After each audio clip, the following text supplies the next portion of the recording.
அன்பான நண்பர்களே வணக்கம். நாம் கேட்டுக்கொண்டிருப்பது திரு இந்திரா சௌந்தரராஜன் அவர்களின் கிருஷ்ண தந்திரம். வாசிப்பது ஸ்ரீலதா தயாளன். போன பகுதியின் தொடர்ச்சியாக. அத்தியாயம் 51.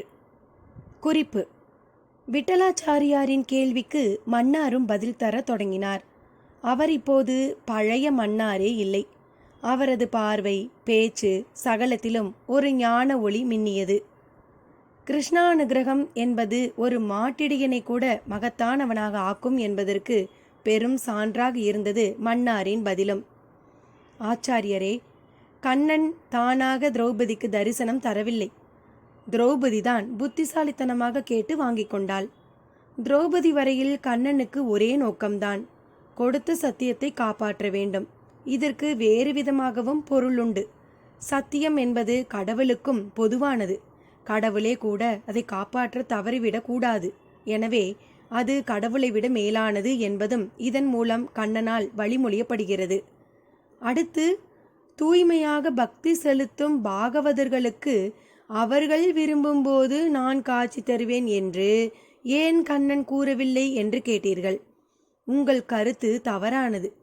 கண்ணன் பாகவதோத்தமர்கள் அருகிலேயே எப்போதும் உள்ளான். உங்கள் வரையில் கூட அவன் நேரிலேயே வந்து உங்கள் பாத பூஜையையும் ஏற்றுக்கொண்டான். ஆனால் உங்களால் தான் அவனை உணர முடியவில்லை.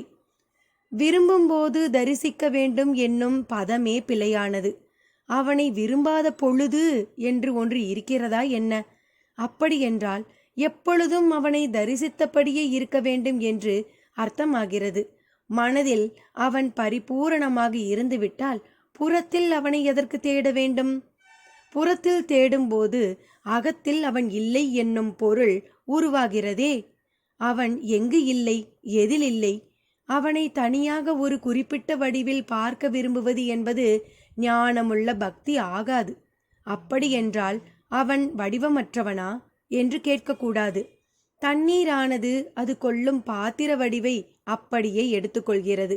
விழும் நிலத்தின் நிறத்தை அப்படியே ஏற்கிறது. காற்று பேதமின்றி எல்லா நாசிகளுக்குள்ளும் நுழைந்து இதயங்களை இயக்குகிறது. நெருப்பு அரசனுக்கு ஒரு அளவு, ஆண்டிக்கொரு அளவு என்று வித்தியாசப்பட்டு சுடுவதில்லை. நிலம் குப்பை கூலங்களையும் தாங்குகிறது. அதே பாவனையோடு பூக்காடுகளையும் தாங்குகிறது. பஞ்சபூதங்களே இப்படி நிறம், மனம், குணம் என்றில்லாமல் பொதுவில் இருப்பதால் மட்டுமே மண்ணில் ஒரு வாழ்க்கையை நம்மால் வாழவும் முடிகிறது. இவையே நிர்குணமாக இருக்கும்போது இவற்றை படைத்த இறைவன் ஒரு குணத்தோடு திகழ்ந்தால் நம்மால் தாங்க இயலுமா? மன்னாரின் கருத்து அப்படியே சகலரையும் கட்டி போட்டு விட்டது. இருந்தும் விட்டலாச்சாரியாருக்குள் ஒரு சிறு நெருடல். மன்னார் சொல்வதெல்லாம் சரிதான். அவன் நிர்குணன்தான். ஆனாலும் மன்னாருக்கு குழல் தந்து தரிசனம் செய்ததன் பின்னே மன்னாரிடம் ஒரு தகுதிபாடு இருக்கிறது. ஜாதகமும் அதை உறுதி செய்கிறது.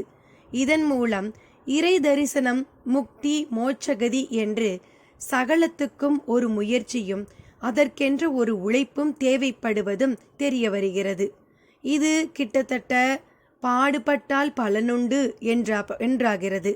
பாடுபடாத நிலையிலும் ஆட்கொண்டு அருணிலால்தானே அது இறைவனுக்கு அழகு என்பதே அவருக்குள் உருவான கேள்வி.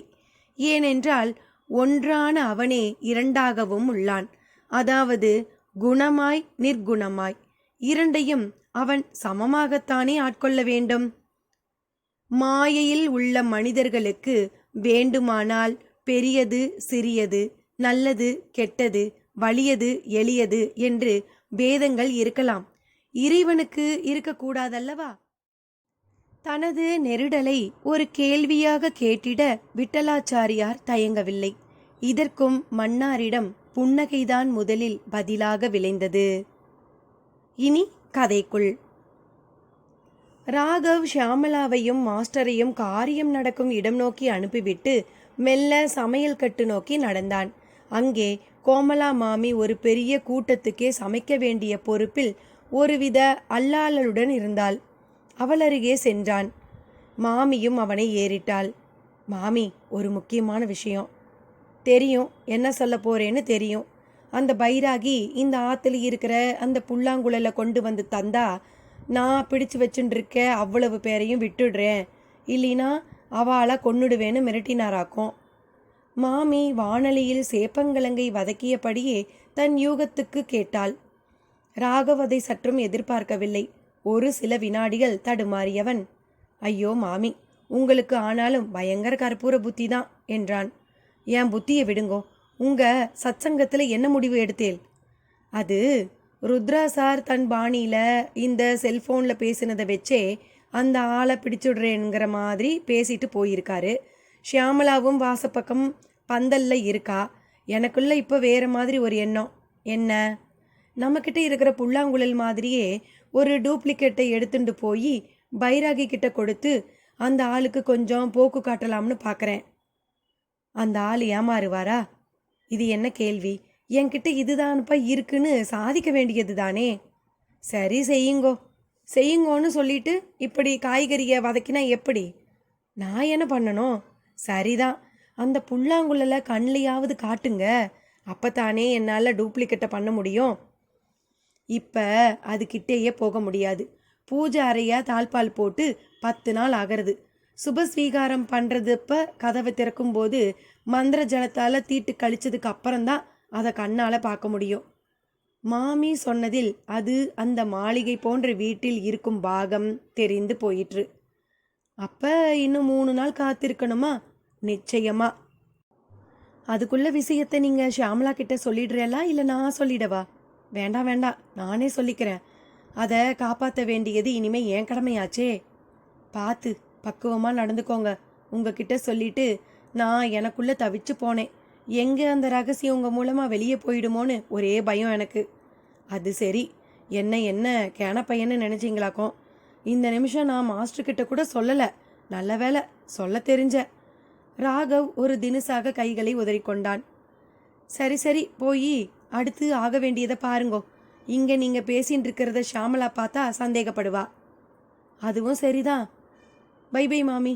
ஷியாமலாவுக்கு கூட இந்த கிருஷ்ண புல்லாங்குழல் விஷயம் இப்போதைக்கு தெரிய வேண்டாம். எனக்கு எப்போ சொல்லணும்னு தெரியும், அப்போ சொல்லிக்கிறேன்.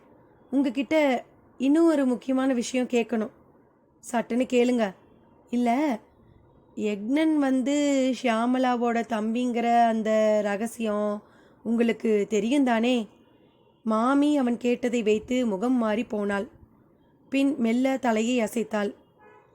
தான் பெத்த பிள்ளைய ஏன் செல்லப்பா சார் இப்படி தெருவில் ஊர் சுத்த விட்டாரு? அதுக்கு பின்னால் கூட பெருசாக ஏதோ ஒரு மர்மம் இருக்கிறதா எனக்கு தோன்றது. எனக்கு அதை பற்றி எதுவும் தெரியாது. ஆமாம், யக்னன் இப்போ நன்னா பேசுகிறானாமே. உசுருக்கு ஆபத்தில்லை. எந்த அளவுக்கு முழு மனுஷனாக நடமாட முடியுங்கிறது போக போகத்தான் தெரியும். சரி, போய் ஆக வேண்டியதை பாருங்க. ஷியாமலா வந்துட போறா. மாமி வலிந்து விலக தொடங்கினாள். ஒரு அரை சிரிப்போடு அங்கிருந்து புறப்பட்ட ராகவின் பார்வை அடுத்து பூஜை அறையைத்தான் பார்த்தது. வெளியே தாழ்பால் போட்டு ஒரு பூட்டும் தொங்கியது. சாவி மாமியிடம்தான் இருக்க வேண்டும் என்றும் யூகித்து கொண்டான்.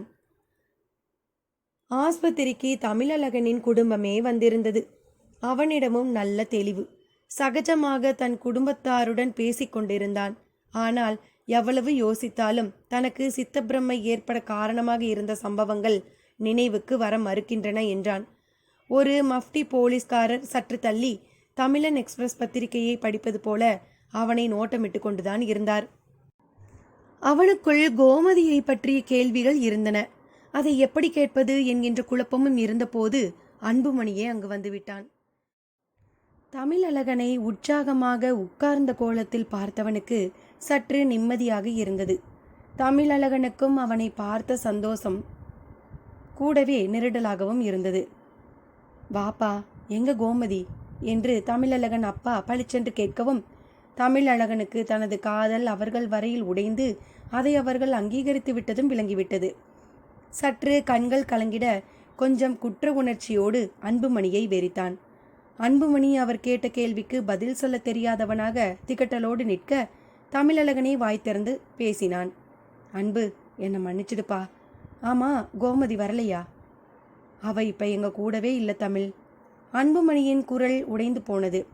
என்னப்பா சொல்ற? பாய்ச்சலோடு வந்தார் தமிழழகனின் அப்பா மருதாச்சலம். அவனும் நடந்தவற்றை அவர்களிடம் சொல்லி முடித்தான். மருதாச்சலம் வாயை பிளந்து விட்டார். அட கிரகமே, என் பையனுக்கு சரியான உடனே இப்போ என் மருமகளுக்கு சிக்கலா? எனக்கு எப்பவும் ஏதாவது ஒரு சிக்கல் இருந்துக்கிட்டே இருக்கணுமா? இதுக்கெல்லாம் முடிவே இல்லையா? அவர் புலம்ப தொடங்கிவிட்டார்.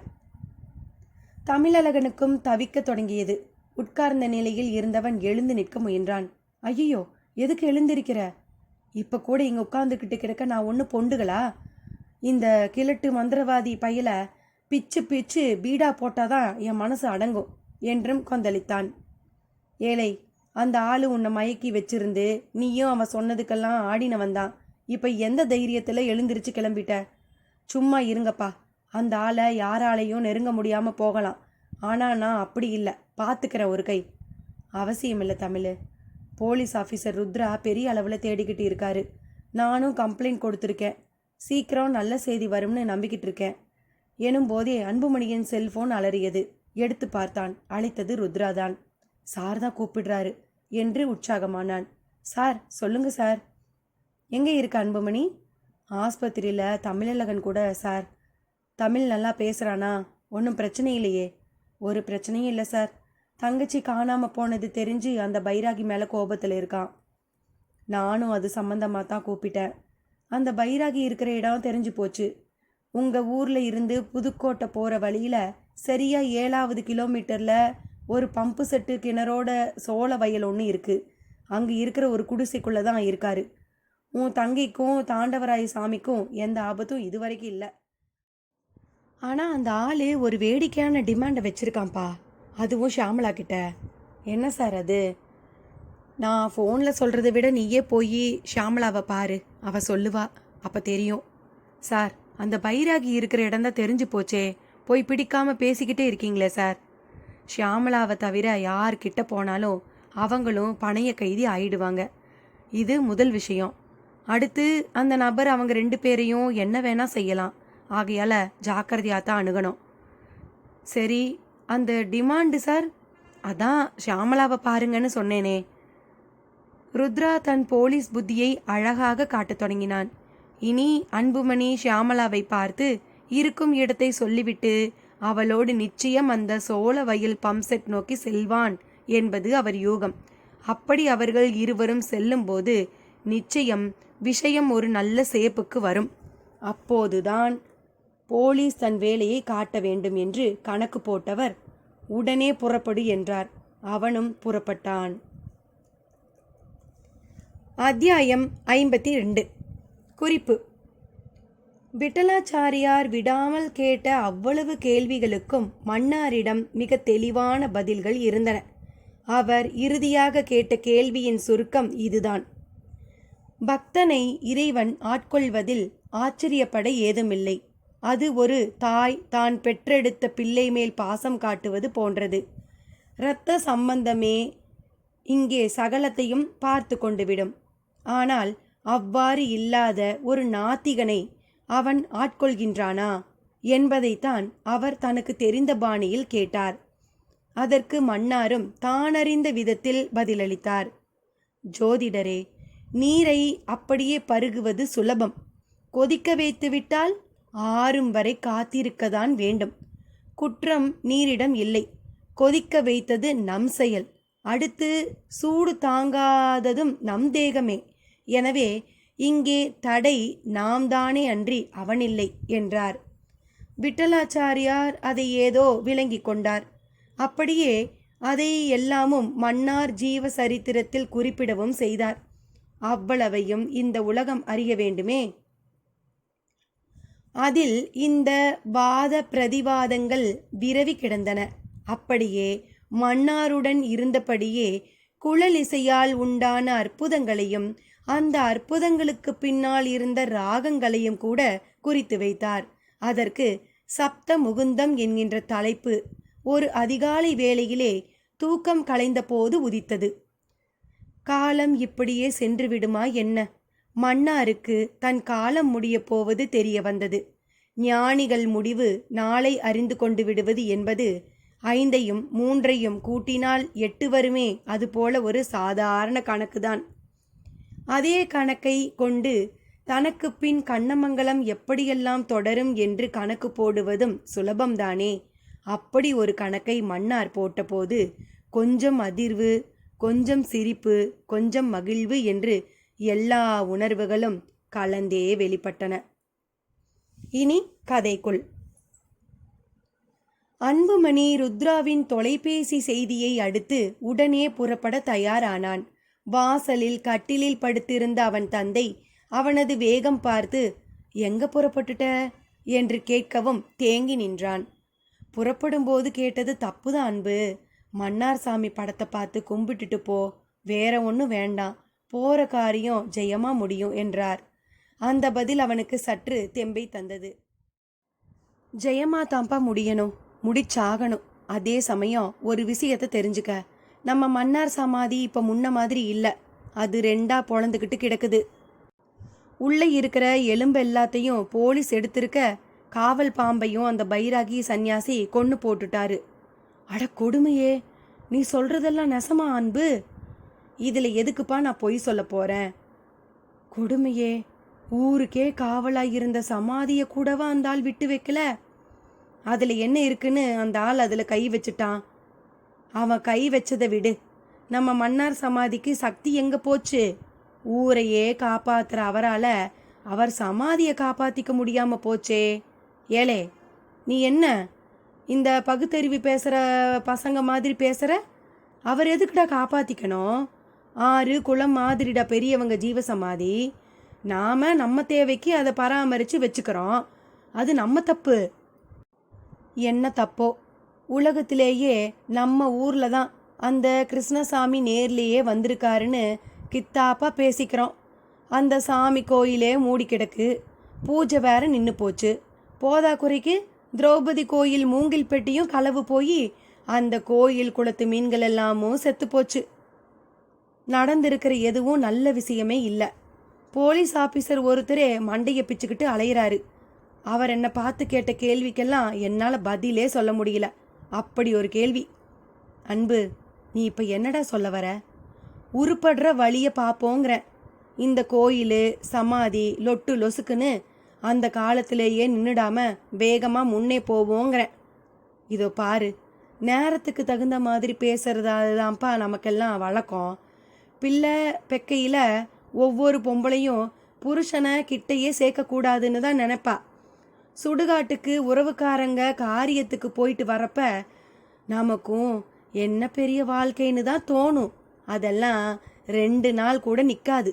ஊதுபத்தி புகை பார்த்துக்கிட்டே இருக்கும்போதே கரைஞ்சிடுற மாதிரி கரைஞ்சு நாம் வாழத்தான் இந்த உலகமே இருக்குதுன்னு புத்தி நினைக்கும். நீ இப்போ பேசுகிறதும் அப்படிதான். இது இந்த நேரத்துக்கு பேச்சு, அவ்வளவுதான். இந்த மாதிரி பேசினால்தான் உன் பெரிய மாமா முறையில் உள்ள தாண்டவராசாமி. இப்போ அந்த ஆளு காசிக்கு போயிருக்கான். அவன் மட்டும் இருந்திருந்தா சமாதியில் இப்படி ஒரு தப்பு நடந்திருக்காது, தெரிஞ்சுக்கோ. அன்புமணி அதை கேட்டு அந்த நிலையிலும் சிரித்து விட்டான். என்ன சிரிக்கிற? சிரிக்காம, தாண்டவராய சாமி காசிக்கு போயிட்டு எப்போவோ வந்தாச்சு. அந்த பைராகி கிழவன் கடத்திக்கிட்டு போயிருக்கிறது நம்ம கோமதியை மட்டுமில்ல, மாமாவையும் தான். நெசமாவா? சரி, உன்கிட்ட நான் பேசிக்கிட்டு கிடந்தா பொழுதுதான் வெட்டியா போகும், நான் கிளம்புறேன் என்றவன் சிறிது தூரம் வெளியே சென்று விட்டு திரும்பி வந்து அவன் அப்பா விருப்பத்துக்காக மன்னார் ஜீவ சமாதி புகைப்படத்தை ஒரு பார்வை பார்த்தபோது சொத்தென்று பின்பக்கத்திலிருந்து அங்கே அவன் போட்டு வைத்திருந்த புல்லாங்குழலும் விழுந்தது. என்னை எடுத்துக்கொள் என்று அது கூறுவது போல் இருந்தது. குனிந்து கையில் எடுத்துக்கொண்டவன் திரும்ப அந்த படத்துக்கு பின்னாலேயே அதை வைக்க முயன்ற போது வெளியே அவன் அப்பாவிடம் இருந்து பலமான இருமல். இதயம் தன்னை கிழித்து கொண்டதை போல் இருந்த அந்த இருமல் சப்தம் அவனை வாசல் பக்கம்தான் முதலில் ஓடவிட்டது. கையில் குழலோடு ஓடி வந்தவன் அவர் மார்பை வேகமாக தடவிவிட விரும்பி கைவசம் இருந்த குழலை அப்படியே சட்டையை உயர்த்தி இடுப்பில் சொருகி கொண்டான். அவர் நெஞ்சையும் தடவி விட்டான். அவரும் சற்று அமைதியாகி, சரிப்பா, நீ கிளம்புப்பா, கோமதியை எப்படியாவது மீட்டுக்கிட்டு வாப்பா, புறப்படு என்றார். அவனும் புறப்பட்டான். அவன் விரும்பாமலேயே, அவனுக்கு தெரியாமலேயே அந்த குழலும் அவனுடன் பயணப்பட்டது. சோலையில் குடிசை. பைராகி அந்த மரப்பெட்டியை திறக்க முயன்று கொண்டிருந்தார். பற்பல வருடங்களாக திறக்கப்படாத நிலையில் அது இறுகிக் கொண்டிருந்தது. பக்கத்திலேயே ஒரு ஓலை பெட்டியில் அந்த சால கிராமமும் இருந்தது. அங்கே வந்ததிலிருந்தே அந்த பெட்டியை திறப்பதில் குறியாக இருக்கும் பைராகியை பார்த்த தாண்டவராயசாமிக்கு சிரிப்புதான் வந்தது. மன்னார் சமாதியில் கண்டெடுத்த நவரத்தின மாலை கழுத்தில் மின்னிக் கொண்டிருந்தது. கோமதி ஒரு மலைப்புறா போல ஓரமாக ஒரு பஞ்சார கூடை மேல் உட்கார்ந்தபடி இருந்தாள். பைராகி அந்த பெட்டியை உடைப்பது என்கின்ற முடிவுக்கு வந்துவிட்டார். அதன் நிமித்தம் ஏதாவது ஆயுதம் கிடைக்காதா என்று அவர் தேடிய போதும் தாண்டவராயசாமியிடம் சிரிப்பு. அது பைராகியை கிள்ளியது. எதுக்கு இப்படி நடுவில் சிரிக்கிற? இல்லை, நீங்கள் என்ன பண்ணுறீங்கன்னு பார்த்தேன். எங்களை வேற என்னமோ கொள்ளைக்காரங்க கடத்திக்கிட்டு போனவங்கள மாதிரி இப்படி கடத்திக்கிட்டு வந்து வச்சுருக்கீங்க. அதை நினச்சி சிரித்தேன். அதுக்கு நீ சிரிக்கக்கூடாது, சந்தோஷப்படணும். ஏன்னா எல்லாரும் காசு பணத்துக்காகவும் தங்கம் வைரங்களுக்காகவும் கடத்துவாங்க. ஆனால் நான் உங்களை கிருஷ்ண தரிசனத்துக்காக கடத்தியிருக்கேன். நினைச்சேன், அவ்வளவு ஏட்டையும் படிக்க சொன்னப்பவே நினச்சேன். நவரத்ன மாலை கோள்களை வெற்றி கொள்ளக்கூடியதுன்னு உடனே சமாதியை உடைச்சு அந்த மாலையை எடுத்து தர சொன்னீங்க. தந்தேன். காவலுக்கு இருந்த நாகத்தையும் அடிக்க சொன்னீங்க. இப்படி பெட்டியை திறக்க முடியாமல் கஷ்டப்படுறீங்க. இதில் பெரிய மந்திரம் தந்திரம் எந்திரங்காரங்கிற பவுசு வேற. தாண்டவராயசாமியின் பேச்சில் லேசாக கிண்டல். ஏய், என்ன சொல்கிற நீ? இப்போவே இந்த பெட்டியை நான் என் ஏவல் தெய்வங்களை கொண்டு சுக்குநூறாக உடைச்சிடுவேன். ஆனால் இங்கே நான் எந்த எந்திர மந்திர தந்திர வித்தையும் காட்ட விரும்பலை, புரிஞ்சுக்கோ. ஆனால் எங்களை மட்டும் வசியப்படுத்தி உங்கள் எல்லா எடுபிடி வேலைகளையும் சேர்ந்திப்பீங்க, அப்படிதானே? நீ அதிகம் பேசுகிற. உன்னை ஸ்தம்பிதம் பண்ணாதான் சரிப்பட்டு வருவ. ஸ்தம்பிதம்னா பண்ணுறேன் பாரு. பைராகி தாண்டவாச்சாரியை பார்த்து ஏதோ மந்திரங்களை முணுமுணுத்திட தாண்டவராயசாமி முகத்தில் நிர்மலமான ஒரு புன்னகை. பைராகி தன் கையால் ஒரு முத்திரை ஏற்படுத்தி ஏதோ பிரயோகிப்பதைப் போல கையை விசையோடு அசைத்தார். தாண்டவராயசாமி சிரித்து கொண்டே இருந்தார். அப்படியே, ஒரு பருப்பும் இனி வேகாது. உன் மந்திரம் தந்திரமெல்லாம் மனசில் தைரியம் இல்லாதவங்கிட்ட தான். உறுதியானவனை உன்னால் எதுவுமே பண்ண முடியாது. தாண்டவராயசாமி பேசிக்கொண்டே எழுந்து சோழ வயலுக்கு நடந்து போனார். நில்லு, எங்கேயும் போகாத. நீ இப்போ ஏன் பணைய கைதி என்றார் பைராகி. மண்ணாங்கட்டி. தாண்டவராயசாமியின் பதில் எக்காலம். வேண்டாயா, என்னை நீ ரொம்பவே சீன்ற. நீ எங்களை கடத்துக்கிட்டு வரலாம், நான் சீண்டக்கூடாதோ? நான் ஒரு நல்ல காரியத்துக்காக இப்படி செய்துட்ருக்கேன். கடத்துறது நல்ல காரியமா? என்னை விடு. இந்த சின்ன பொண்ணு உனக்கு எதுக்குயா? கிருஷ்ணனுக்கு ஒரு நெருக்கடியை ஏற்படுத்தத்தான். இப்போதைக்கு போலீஸுக்கு தான் நெருக்கடி. இந்த நிமிஷம் நாம் இங்கே இருப்பதை மோப்பம் பிடிச்சிருக்கோம். வசமா நீ மாட்ட போற. நான் பக்கத்திலேயே இருந்தப்ப பிடிக்காத அந்த போலீஸு இங்கே வந்து தானே என்னை பிடிச்சிடும். அது அப்போ. இப்போ நான் உன் கூட இருக்கிறதால உன்னை பிடிக்கிறது போலீஸுக்கு ஒரு விஷயம் இல்லை. அப்போ நீ என்ன எல்லா விதத்திலையும் மீறுவேன்னு சொல்கிற. மீறிக்கிட்டு தானே இப்போவும் இருக்கேன். இல்லை, நீ என் வித்தைய ஏதோ ஒரு சக்தியால் தடுக்கிற. அது என்ன சக்தின்னு நான் கண்டுபிடிக்கிறேன். ஒரே சக்தி தான், மனோதைரியம். அது சமாதியில் நீ என் கூட இருந்தப்போ எங்கே போச்சு? எங்கேயும் போகலை. நான் தான் உன்னை விட்டு பிடிக்கலான்னு தீர்மானித்தேன். அதனால் உனக்கு கட்டுப்பட்ட மாதிரி நடித்தேன். சாத்தியமே இல்லை. உன்கிட்ட ஏதோ இருக்குது. மனோதைரியம் மட்டும்தான் இருக்குது, வேற எதுவும் கிடையாது. இல்லை, நான் நம்ப மாட்டேன். சரி, நம்பாத. உனக்கு தெரிஞ்ச அவ்வளவு வேலைகளையும் காட்டு. ஆனால் கொஞ்ச நேரத்தில் நீ போலீஸில் சிக்கிக்கிறது மட்டும் நிச்சயம். நான் கிருஷ்ண தரிசனம் நிச்சயம்னு நினச்சா நீ நான் கைதாகிறது நிச்சயங்கிறியே. உண்மையை சொல்லு, யார் நீ? நான் உண்மையில் ஒரு நாத்திகன். பொழப்புக்காக சமாதியை பார்த்துக்கிட்ட ஒருத்தன். கிருஷ்ணங்கிறது ஒரு அழகான கற்பனை. இந்த ஊர் விஷயம், அந்த ஏடுகள், அதோட உள்ளடக்கம் எல்லாமே காவிய பொய்கள். ராமாயணம் மகாபாரதமே என் வரையில் கற்பனையான இலக்கியங்கள் தான். அப்போ கண்ணன் வரமாட்டானா? என்ன ரசிக்க மாட்டானா? கண்ணன்கிற பேர்ல போலீஸ்காரர் யாராவது இருந்தா வர சொல்றேன், உன்னை பிடிச்சுக்கிட்டு போய் பைத்தியக்கார ஆஸ்பத்திரியில சேர்க்கட்டும். அதுதான் என்னால பண்ண முடியும். இல்ல, நீ என்ன மூல செலவை செய்ய பார்க்குற. உண்மையை சொல்லு. ஏ தாண்டவராய சாமி, யார் நீ? எனக்கு தெரிஞ்சு தாண்டவராயன்னா அது பாம்பு மேலே நடனம் ஆடுற, அதாவது காளிங்க நர்த்தனம் ஆடுற அந்த கிருஷ்ணனை தான் குறிக்கும். கரெக்டு. நீ ஏன் என்னையே அந்த கிருஷ்ணனை நினைக்கக்கூடாது? தாண்டவராய சாமி கேட்ட நொடி பைராகியிடம் ஒரு சிலிர்ப்பு. அத்தியாயம் 53. மன்னாரிடம் வெளிப்பட்ட உணர்வுகளை விட்டலாச்சாரியாரும் கவனிக்க தவறவில்லை. சுவாமி, நீங்க நினைக்கிறது பகிர்ந்துக்கலாமே என்று எழுத்தாணியும் ஏடுமாக கேட்டார். இல்ல விட்டலா, எல்லாவற்றையும் எப்போதும் பகிர்ந்து கொள்ளவே முடியாது. அப்படி பகிர்ந்து கொண்டால் அதைவிட ஒரு ஆபத்தும் இந்த உலகத்துல வேறு இல்லை. உண்மையில மௌனந்தான் உலகின் தலை சிறந்த மொழி என்ற மன்னார் கூறியது விட்டலாச்சாரியாரை சற்று அதிருப்திக்கு உள்ளாக்கியது. இப்படி கண்ணன் பாரத போரின் போது நினைத்திருந்தால் கீதை எப்படி கிடைத்திருக்கும் என்கின்ற கேள்வி எழும்பியது. அதை கேட்டு விட்டார். கீதைய எத்தனையோ பேரு அப்படியே உள்ளது படி புரிந்து கொண்டுள்ளனரா? அதுல பல சர்க்கங்களுக்கு பலரு பலவித மாதிரி வியாக்கியானம் அளித்துள்ளனர். இது என் கருத்து, இப்படித்தான் இருக்க வேண்டும் என்று தங்கள் யூகங்களைத்தான் முன்வைத்துள்ளனர். அதிலேயே ஒரு தெளிவில்லை.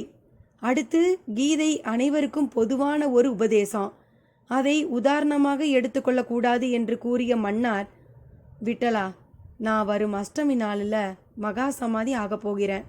கண்ணனிடமிருந்து எனக்கு அழைப்பு வந்துவிட்டது. நானாக மூச்சை நிறுத்தி கொண்டு பரமகதி அடையப் போகிறேன். இவ்வாறு நடந்து கொள்ள நான் மறுத்தாலும் என் பிராணன் போயே தீரும்.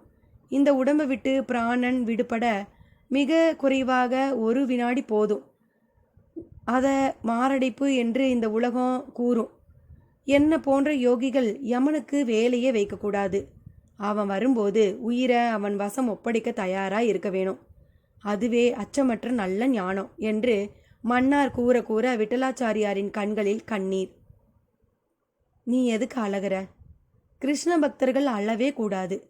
கிருஷ்ணன் ஞானத்தின் அம்சமாய் வந்த இறைவன்.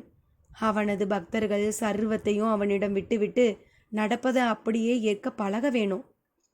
இதை சொல்வது உங்களுக்கு எளிதாக இருக்கலாம். ஆனால் உங்களை பிரிய போவதை எப்படி சகஜமாக ஏற்க முடியும்? பிறப்பவர்கள் இறந்துதானே தீர வேணும். அதற்காக இவ்வளவு இளவயசிலியா?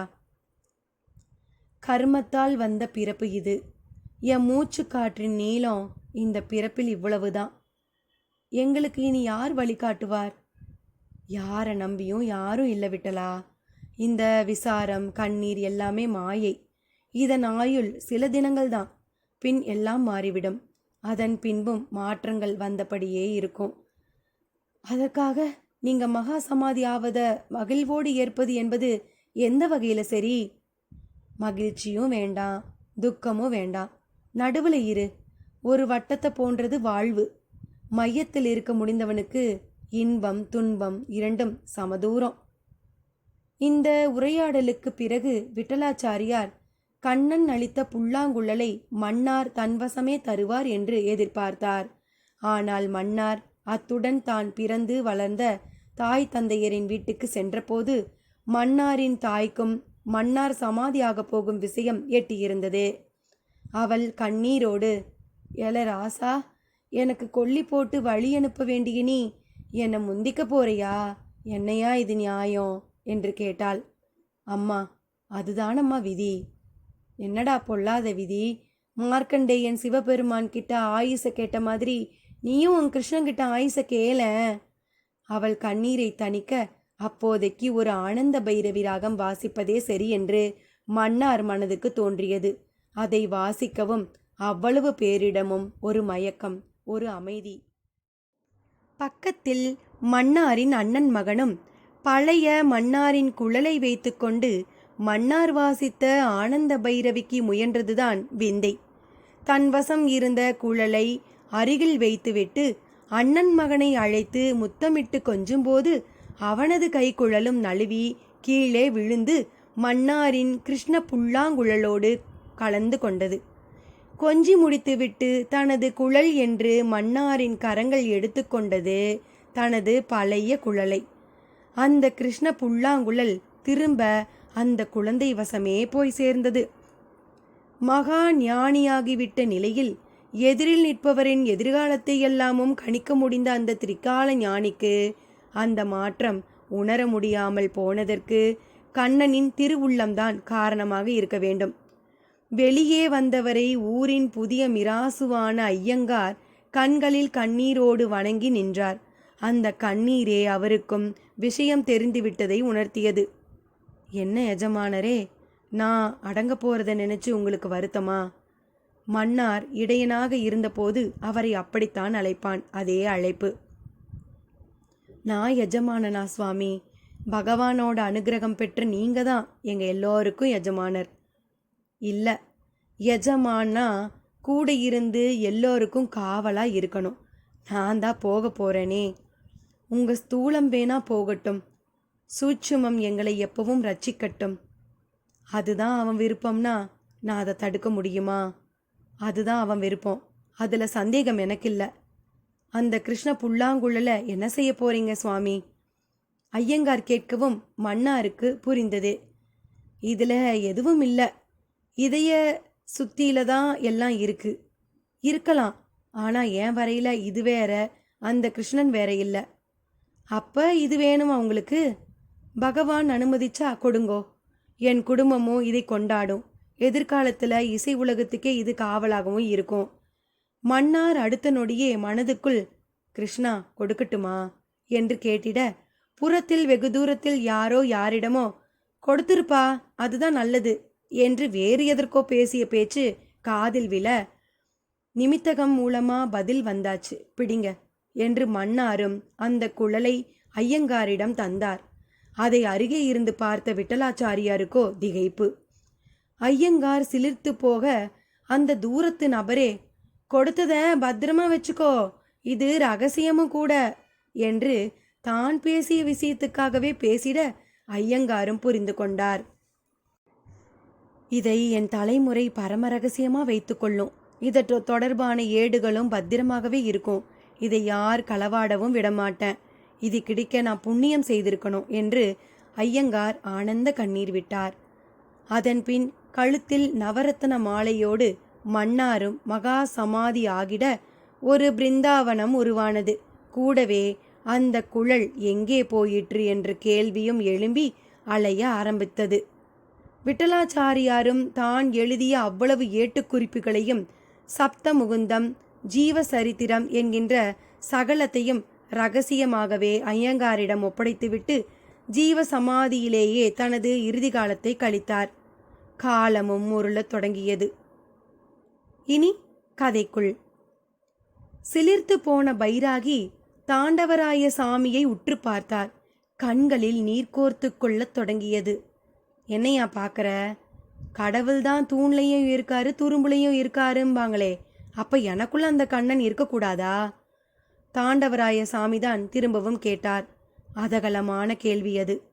பைராகிக்குள் பெரும் சிலிர்ப்பு.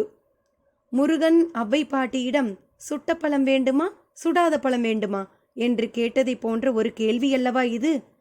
தனது மந்திர தந்திர சித்துகளும் வேலை செய்திடாத நிலையில் தனக்கு எதிரில் ஒருவர் நின்று இந்த அளவு கேட்கிறார் என்றால் நிச்சயம் சாதாரண ஆள் இல்லை இவர் என்றே மனதும் எண்ணத் தொடங்கியது.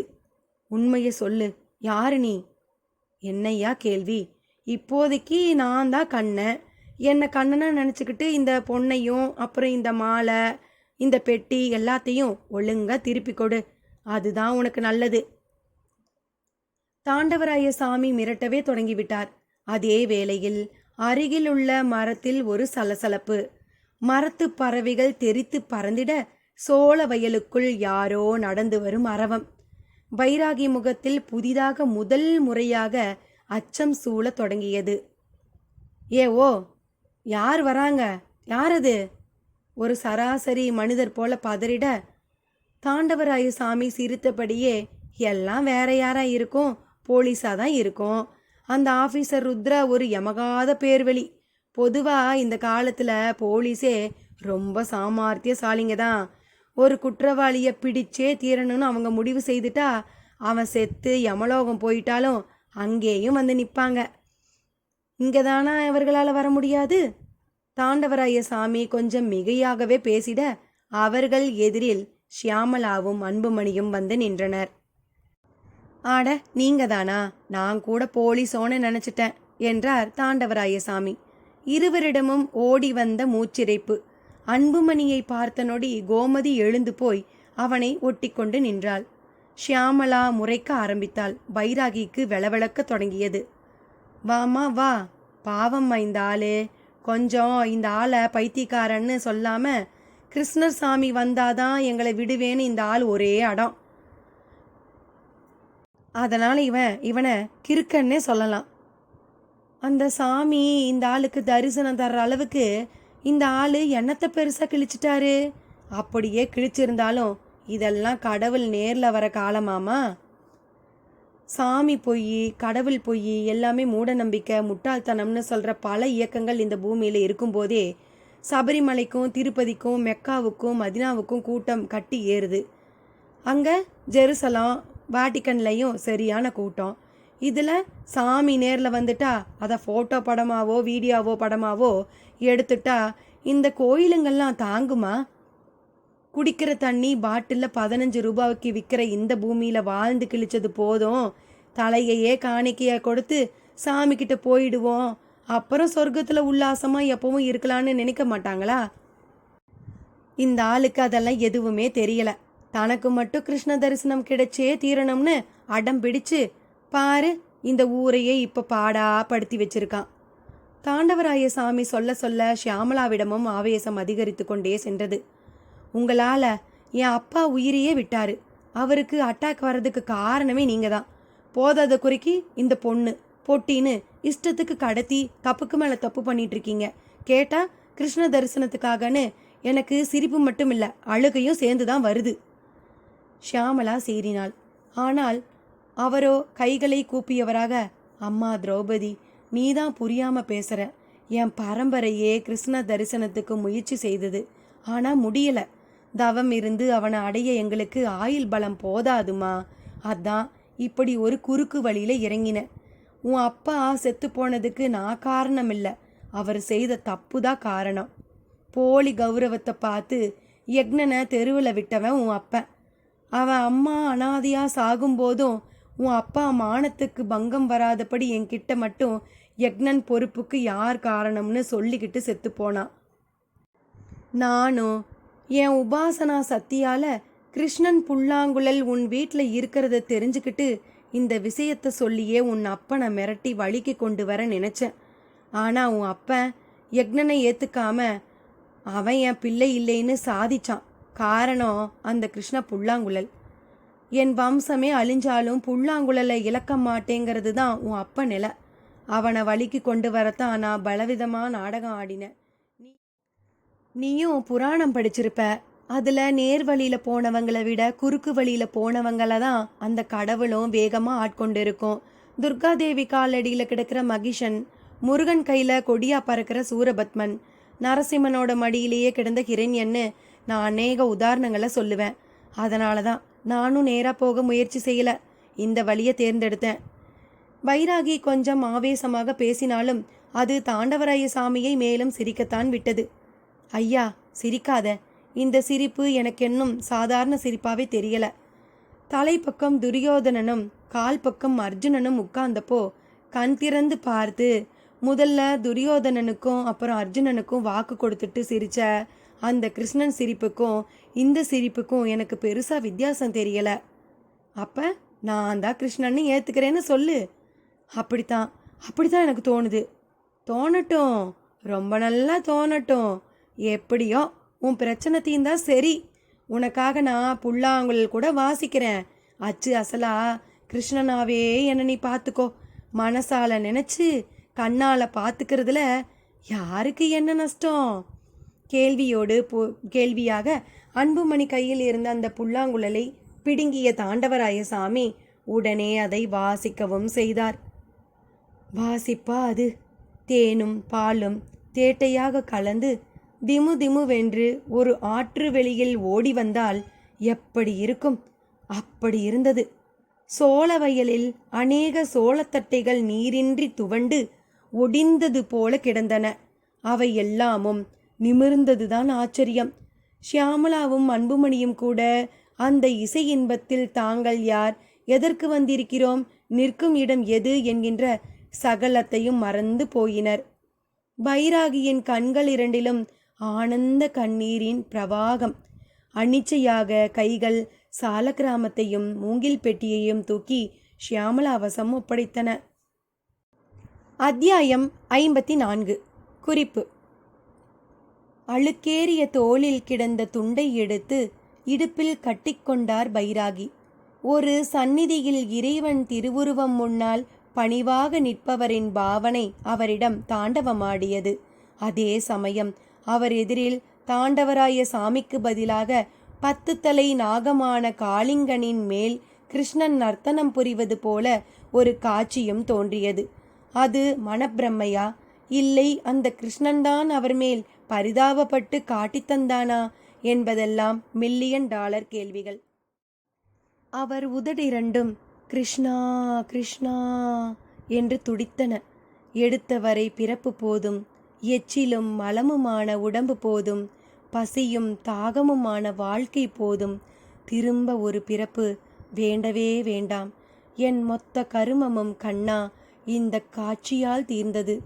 என்னை உன் வைகண்டத்தோடு சேர்த்துக்கொள்.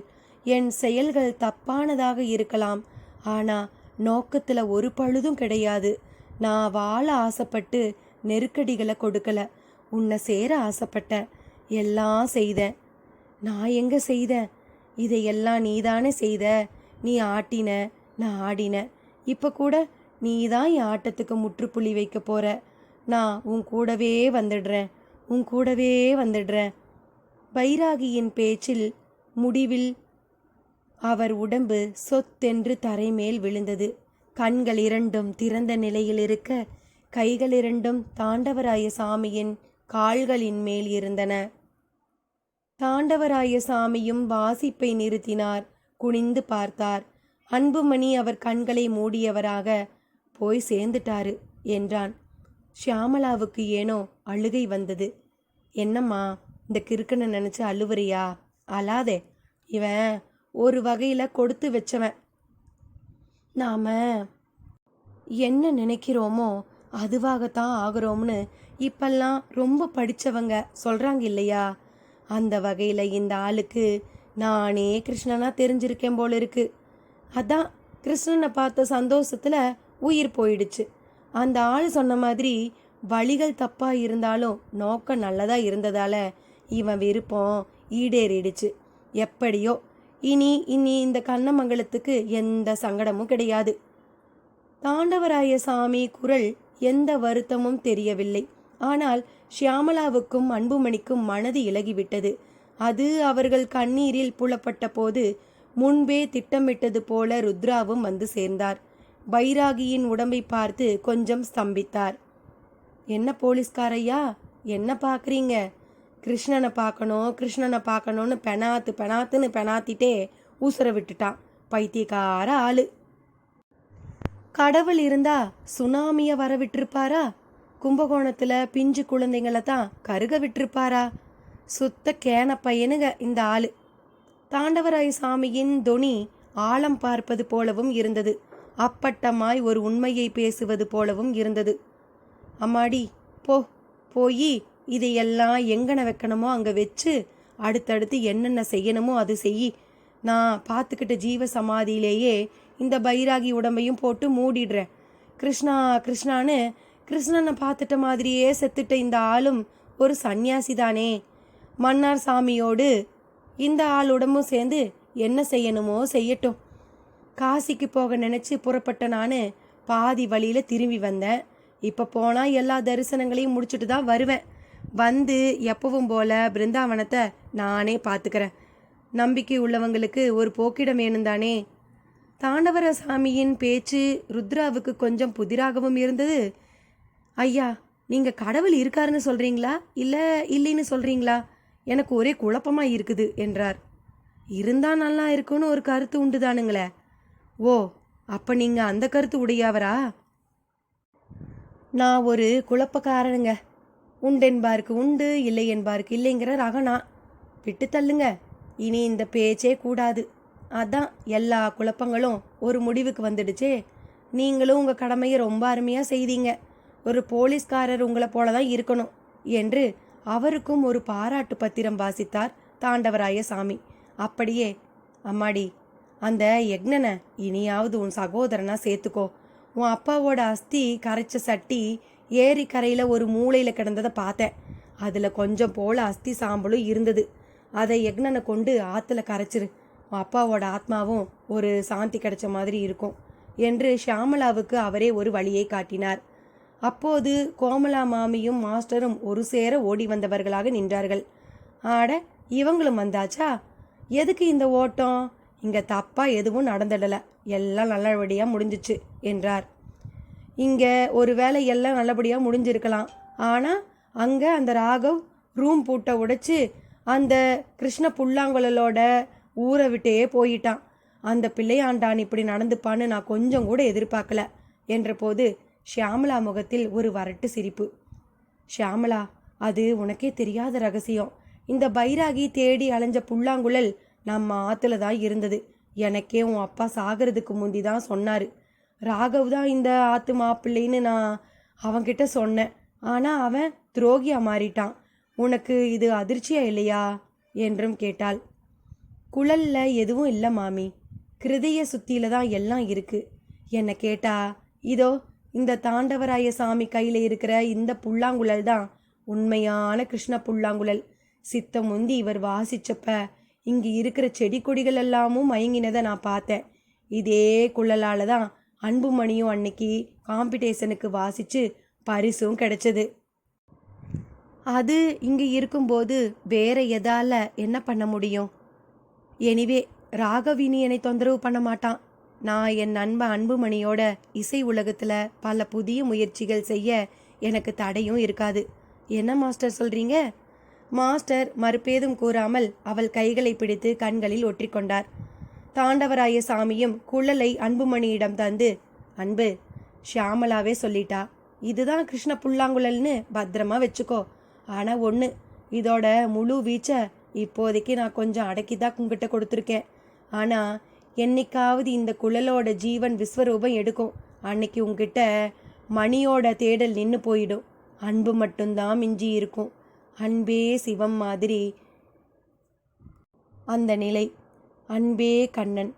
ஷியாமளா சொன்ன மாதிரி இசை உலகத்தில் ஒரு கலக்கு கலக்கு.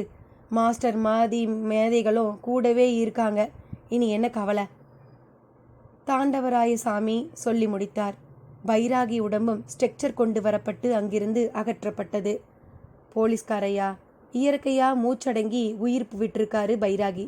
இவர் உடம்பை அறுத்து கூறு போடாம அப்படியே கொடுங்க. ஏன்னா என் வரையில இவர் ஒரு யோகி. நான் சொன்ன மாதிரி ஜீவ சமாதியில இவரை அடக்கம் பண்ண விரும்புகிறேன் என்றார். ருத்ராவிடம் எந்த மறுப்பும் இல்லை. சில மாதங்களுக்கு பிறகு அன்புமணிக்கு காசியிலிருந்து ஒரு கடிதம் வந்து சேர்ந்தது. அன்புள்ள அன்புமணிக்கு, உன் மாமனான நான் கங்கை கரையில் ஜீவ சமாதி அடையப் போவதை விஸ்வநாதர் உணர்த்திவிட்டார். அதற்கு முன்னதாகவே இந்த கடிதம். இனி நமது மன்னார் ஜீவ சமாதியை நீதான் பார்க்க வேண்டும். அது நமது கடமை. ஊரில் ஒரு பைராகியால் ஏற்பட்டுள்ள குழப்பங்கள் எல்லாம் தீர்ந்திருக்கும் என்று நம்புகிறேன். தீராவிட்டால் மன்னார் சாமி மூலம் அந்த கிருஷ்ணனே வந்து தீர்த்து வைப்பான். என்னையும் அவன்தான் அழைக்கிறான். எனக்கு ஊருக்கு வரவே மனமில்லை. நான் காசிக்கு புறப்பட்டதே கூட இதற்காகத்தானோ என்று தோன்றுகிறது. வீட்டில் எல்லோருக்கும் என் ஆசிகள். கோமதிக்கு நல்ல இடம் அமையும், கவலைப்படாதே. கண்ணன் எல்லோரையும் காப்பாற்றுவான். இப்படிக்கு தாண்டவன். கடிதத்தை படித்த அன்புமணிக்கு ஒரே குழப்பமாக இருந்தது. கோமதி தமிழழகன் திருமணத்தை நடத்தி வைத்ததே தாண்டவராய சாமிதான். அப்படி இருக்க எந்த அர்த்தத்தில் இப்படி எழுதியிருக்கிறார் என்று புரியாதபடி தீவிரமாக யோசிக்க தொடங்கினான். ஒருவேளை சித்தம் கலங்கிவிட்டதா? அதனால்தான் இனி காலம் முழுவதும் ஜீவசமாதியை நானே பார்த்து கொள்கிறேன் என்று சொன்னவர் கங்கையில் ஜீவசமாதியாக முடிவு செய்தாரா? ஆமாம், அப்படித்தான் இருக்க வேண்டும். இருந்தாலும் இப்படி ஒரு முடிவை அவர் எடுத்திருக்க வேண்டாம் என்றும் நினைத்தான். அன்புமணி இப்போது பழைய அன்புமணி இல்லை. குர்தா ஜிப்பா என்று மினுக்குகிறான். வாரத்தில் 4 நாட்கள் கச்சேரி. ஷியாமளாவின் வாய்ப்பாட்டுக்கு வாசிக்கிறான். தனியாகவும் வாசிக்கிறான். அவர் வீட்டு வாசலிலும் கார் வந்து நின்று அதனுள் இருந்து ஷியாமளா ஹாரன் சப்தம் செய்தாள். மௌனமாய் போய் காரில் ஏறிக்கொண்டவன் கடிதத்தை கிழித்து போட முயன்றான். ஷியாமளா தடுத்து, இது என்ன கடிதம் என்று கேட்டு அவளும் வாங்கி படித்தவளாக அவனைப் போலவே குழம்பி, அன்பு, சாமி என்ன இப்படி பண்ணிட்டாரு என்றாள் அதிர்ச்சியோடு. அவருக்கு ஏதோ ஆயிடுச்சு ஷியாமளா, அதான் இப்படி ஒரு முடிவுக்கு வந்திருக்காரு. நல்ல வேலை, தகவல் தந்துட்டாவது போனாரே. சரி, இதை உன் அப்பா கிட்ட சொன்னையா? இல்லை, அப்பாவுக்கு தெரிய வேண்டாம். ஏன், யாருக்குமே தெரிய வேண்டாம். யாராவது கேட்டால் அவர் காசியிலேயே ஐக்கியமாயிட்டார்னு நான் சொல்லிக்கிறேன். இருந்தாலும் இந்த பக்தி ஆகாது ஷியாமளா. இப்படியா ஒரு முடிவெடுக்க வைக்கும்?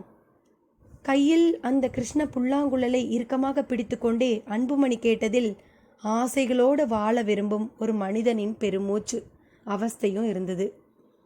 ஆமாம், எந்த அர்த்தத்தில் கோமதிக்கு நல்ல இடம் அமையும்னு எழுதியிருக்காரு? அதான் அமைஞ்சு அமோகமாக இருக்காளே. எனக்கும் அதான் புரியலை. இவர் தானே கல்யாணமே பண்ணி வச்சாரு. கார் போய்கொண்டே இருக்க இருவருக்குள்ளும் அந்த கேள்வியின் விஸ்வரூபம். அந்த கேள்விக்குள் புரிப்படாத ஒரு விடையாக கிருஷ்ணன் சிரித்து கொண்டே தெரிவது போல் இருந்தது. கதை முற்றிற்று. என்ன நண்பர்களே, கதையில் லயித்தீர்களா? அந்த மாய கிருஷ்ணன் எல்லோர் மனதிலும் புகுந்து ஆட்கொண்டு விட்டான் தானே. முழுதாய் ஒரு மூச்சை இழுத்து விட்டு கொண்டு கிருஷ்ணா கிருஷ்ணா என்று சொல்லிக்கொண்டே மனதால் நிறைவடையலாம். விரைவில் வேறு சுவையான கதையுடன் சந்திக்கிறேன். நன்றி நண்பர்களே.